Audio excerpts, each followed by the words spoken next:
It's the internet. You're busy. Let's do this. I'm Jeff Grubb. I write for GamesBeat.com. This is Grubb Snacks. Grubb Snacks, what do we do here? We talk about video games. We talk about what's happening. We analyze stuff. I don't know. It's an interactive show where you all ask some questions that you're curious about, and I try to riff on those. That usually leads to more questions, and we try to have a good time here, just all thinking about video games. It's kind of the whole show. Yeah, the first thing I do want to talk about, let's just talk about Activision and Bobby Kotick. There was a new report this past week from the Wall Street Journal talking about what did he know and when did he know it in regards to sexual assault allegations and sexual harassment allegations against some employees, some high-ranking employees at Activision developers. The key thing here is, and really, I think if you frame this as this is exactly what Jay Allen Brack was accused of, and he had to step down from Blizzard, being the head of Blizzard under Bobby Kotick, is that Bobby Kotick knew that someone, Dan Bunting, one of the key people in charge of Treyarch, I believe, was accused of sexual harassment, and credibly, and he stepped in to stop HR from firing him. Basically, Bobby Kotick stepped in personally, so he's protecting abusers, and then that story also goes into a story about him threatening to kill his assistant. About a little bit more than a decade ago. He's not come out to deny any of these things, either of those specific things. He just thinks that the Wall Street Journal is portraying them unfairly. And we know this because he put out a bunch of statements. I say a bunch of, and I say he did, because there's one from Activision and there's a video of him speaking to employees. The one from Activision feels very much written by Bobby Kotick, and he definitely had a say in how that was written.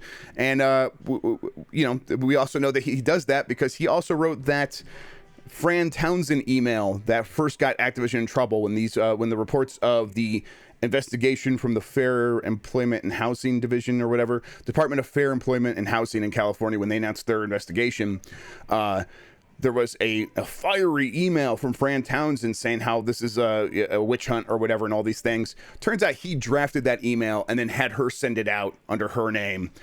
And then, the final piece of the thing, the most recent piece of the puzzle here is we found out more about what happened with Jen Oneal, who was the new co-head of Blizzard alongside Mike Ibarra after Jay Allen Brack stepped down. There's going to be this man and this woman in charge of Blizzard, and it was like, okay, clearly they're trying to take this new step forward and put their past behind them. Turns out they couldn't put their past behind them all that much because they continued to not pay Jen Oneal as much as Mike Ibarra. There are people who, for some reason, want to come in and make excuses for this, and I'll just say none of those excuses are really valid here. She has easily as much, if not more, experience than Mike Ibarra. She has been the head of a studio, Vicarious Visions, for decades, I believe. The excuses they're not valid here, is the point. And when she asked repeatedly to have a contract that was equivalent to Mike Ibarra, she was denied until she handed in her resignation letter. And she has reportedly said things like she does not believe that Activision will ever prioritize its employees first and put the people first and be able to actually get past its toxic work environment.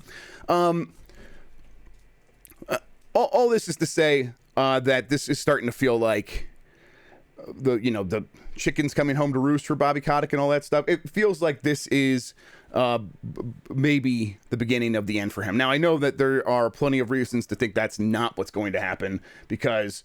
Sorry, the kid's show stopped. Let me see if I can get it back on for him. There we go.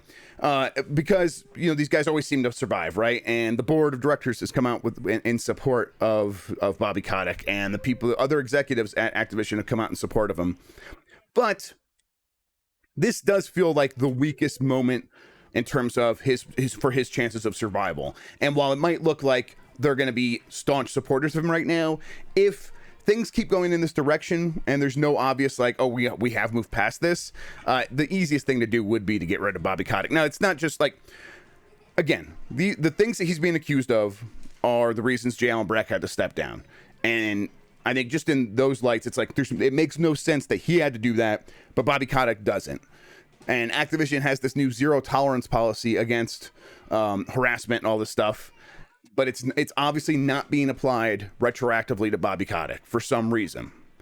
They haven't really explained that, and they've had these conversations with people with employees in all hands meetings at Activision, and they haven't been able to adequately explain why Bobby Kotick is getting away with this when other people wouldn't under these new rules. So this puts into place several key things that really does threaten his tenure at Activision. So one thing is there is going to be a lack of morale among employees, and people are just not going to want to work for someone like that. This is important because, you could say, oh, okay, so what are all the employees going to do? Are they going to walk out? Well, they did. Well, are they going to continue that walkout until Activision has to change? They don't have to. Is one of the key things here. Competition for talent is so sky high right now that, for one thing, it's going to be difficult to hire new people when they could just go work for another company that is not dealing with this stuff. The other thing is, employees that are at Activision right now could just leave, especially if they are struggling to find people to come in and help them. They're like, man, I could just go get paid more somewhere else, maybe work remotely, and I could also be working with people who want, or I could be able, it'd be easier to find the talent I need to make my team work. I think there's a good chance that we could see a larger exodus out of Activision following this, especially if Bobby Kotick doesn't leave anytime soon. And then, of course, there are the things of like, okay, so there are some shareholder groups speaking out. These shareholder groups are kind of the same groups that have been speaking out from the beginning. So that's not too much new, but still it's making headlines, and that does help make some waves and kind of feel like the pressure is building on him. And then you hear stuff like the reports out of Sony of Jim Ryan talking to his employees saying, hey, we're not happy with the response.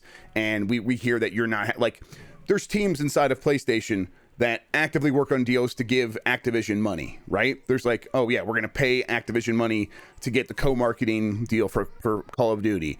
That deal is not as big as it once was, but there's still people who like, that is their day job, is to give money to Activision.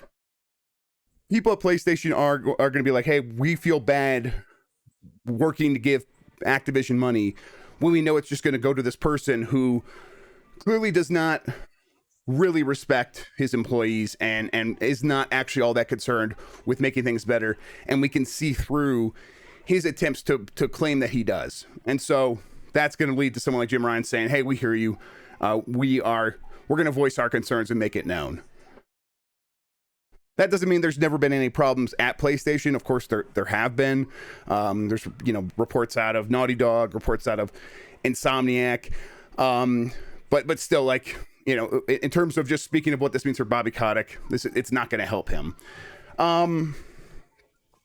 Does this mean that he's really going to be ousted? I don't know. I'm more confident of that now than I've ever been. It does seem like it makes sense, but the reason I'm more confident is it's not just all of these personnel issues and these and the toxic work environment. It comes down to the fact that where is Activision as a company right now? Now, yeah, you can look at some of their numbers, and for the most part, they look pretty strong. But part of it feels like it is a house of cards, right? Where you have Call of Duty, and they are exploiting everything they can from Call of Duty. They're making multiple mobile games now. They have the Battle Royale. They have a Call of Duty game every year, a packaged $70, $60 Call of Duty game every year, whatever it is. And that's like, they have every studio working on that. And it feels like if any part of Call of Duty starts to fall apart, that could really damage what Activision Publishing is doing. And we might be seeing that this year with Call of Duty Vanguard. That doesn't mean next year won't rebound. It probably will. It could. But if it's like a couple years in a row of something like this, well, that's going to look really bad. And then what do they have to fall back on? Now, the things they have to fall back on obviously are King and Blizzard. Blizzard's kind of in a similar situation right now. They did just announce that they are delaying games that didn't have release dates in Overwatch 2 and Diablo 4. I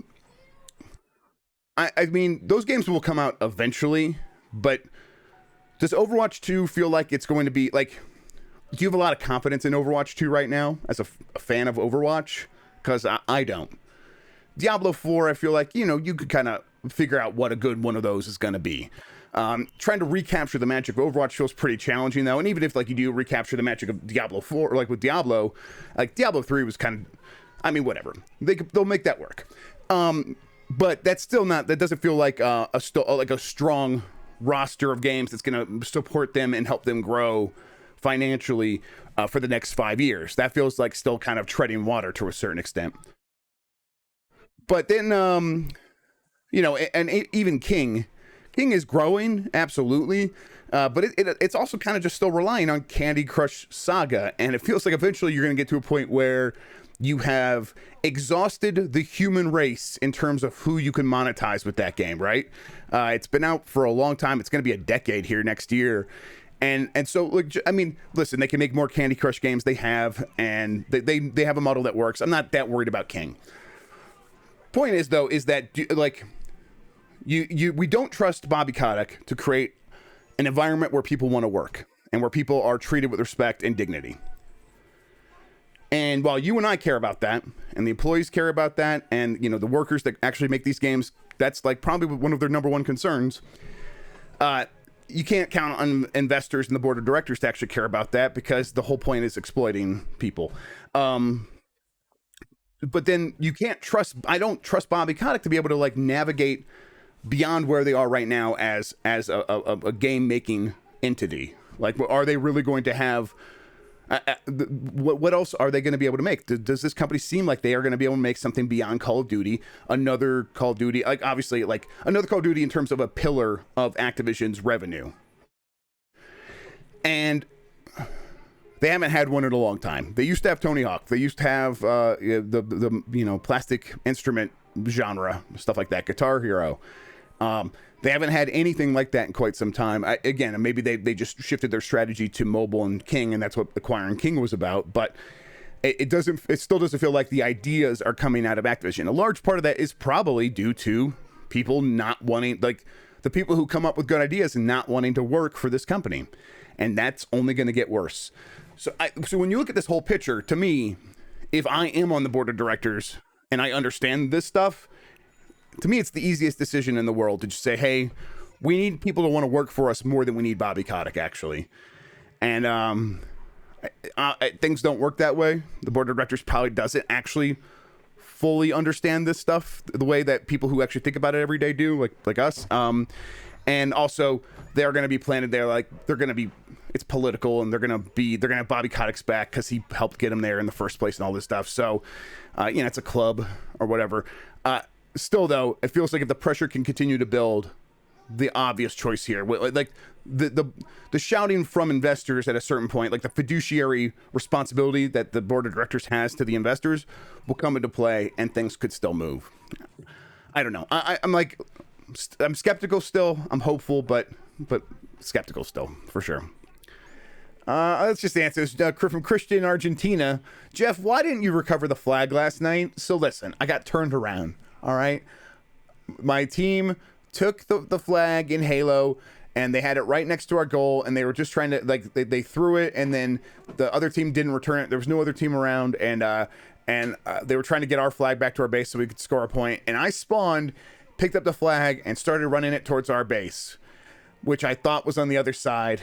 And so actually I was running it away from our base. I'm very stupid. All right. We could just say it. All right. That's what it is. That's why I didn't return the flag or recover the flag, because I'm stupid. It felt bad, and I'm not proud of. Oh no, that's okay. You're not stupid. I'm not stupid. That's right. You're right. And you shouldn't talk about yourself that way. Thank you, kiddo. Thank you.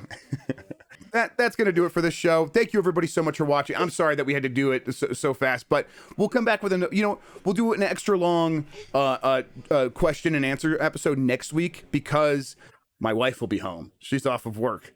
And so she could take the Rapscallions, and then you and I, we'll just talk. We'll talk it out. And we'll do an extra long session where we're just answering every question you guys have. And we'll also talk about what we're thankful for and all that stuff. So let me see if there got an answer from. No, okay. We'll find a date and time. We'll let you know. But until then, let's go take care of ourselves for real. Get some rest, everybody. Have a happy week leading up to Thanksgiving next week.